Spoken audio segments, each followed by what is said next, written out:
So you found a property, you want to buy it.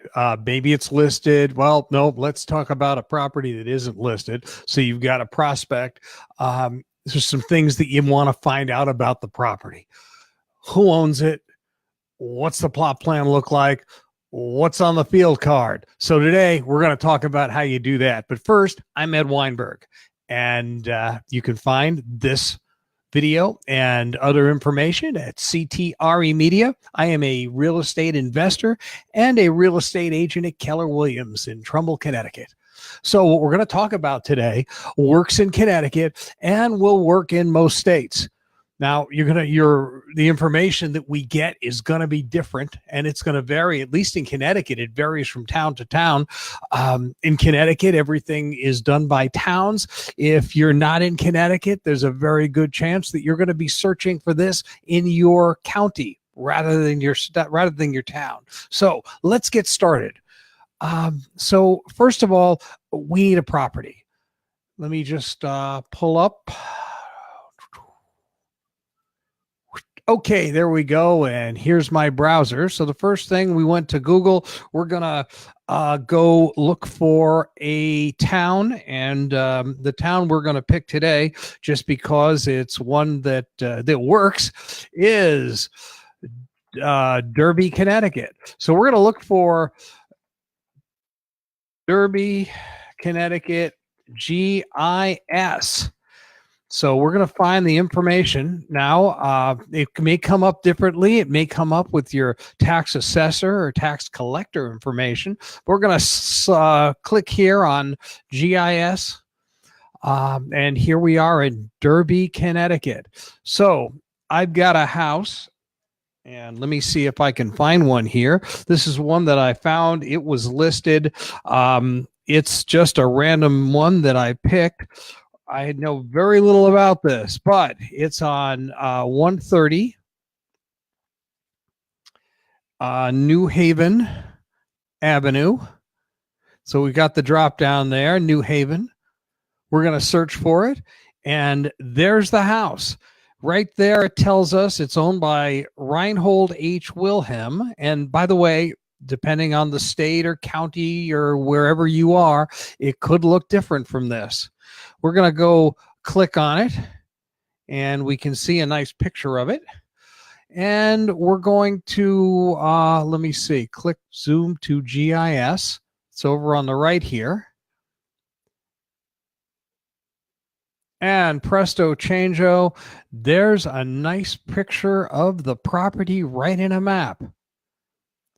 We can see that it's let me see, it's 0.82 acres, and there's the number 130, which is the address, and it's on New Haven. Well, it's on New Haven. Okay, New Haven Ave. At least that's his address. So if we click on it, we get some more information, and of course the telephone rings. Sorry, we'll have to call you back later. Oh, come on. Let's see. So we can look at some information here. We can click and take a look at the property card. And the property card gives us lots of information. Again, who owns it? The address is 130 New Haven Avenue.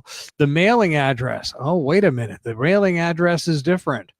Isn't that interesting? So if we want to get in contact with the owner of this property, we could write Reinhold H. Wilhelm at 6 Falbo Drive in Seymour. Now, please, everybody, do not go bothering this gentleman.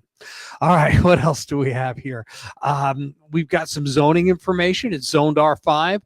We can search the zoning information from the town that we're looking in and find out what R5 means. It can mean different things in different areas. It's 0.82 acres. The utilities, oh good, they're public. Level lot, there's a little picture of the place. And oh wow, look, here's a a drawing, a quick drawing of the house. So if we wanted some information about how many square feet the roof was, we might be able to get that off of here. We might be able to get some other information. If we go down, we can find some construction details. It was built in 1923. It's 1.5 stories. Typically, a cape is a half a story high, one plus another half. It's built on block. 9 rooms, 4 bedrooms, all kinds of information. There's the sale history. It was last sold in 1991 for $62,000. Now, this particular town isn't giving us the information, but quite often what we could find, in addition to when it was sold, we might be able to see what kind of mortgage is on it, or at least how much the original mortgage was, and maybe 2 or 3 different sales, and maybe 2 or 3 different mortgages.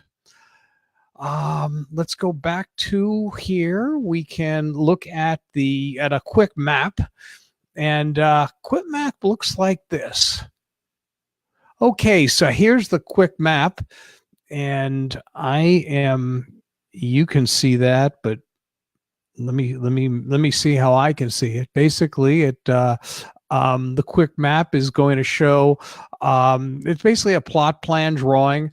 And by the way, each of these can either be saved to your computer or printed out. And I mean, we get like a map of the house that you're buying. Now, a lot of times, let's go back to here we go. What else can we find about this? Now, sometimes we've got, and again, this is gonna vary from town to town, or if you're not in Connecticut, it's going to vary from county to county. We can click this button to look at and see if there's any flood zones here, and there are no flood zones in this map. This will show wetlands. Are there any wetlands there?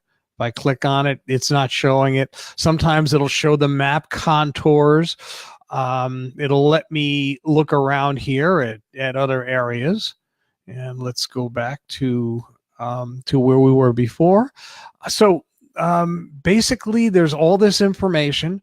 It's all readily available online, and all you've got to do is look at it. Just look for it. It's very important to know who owns the property. If you're going to make an offer, you have to have all the names, exactly as it's written on the title on your offer.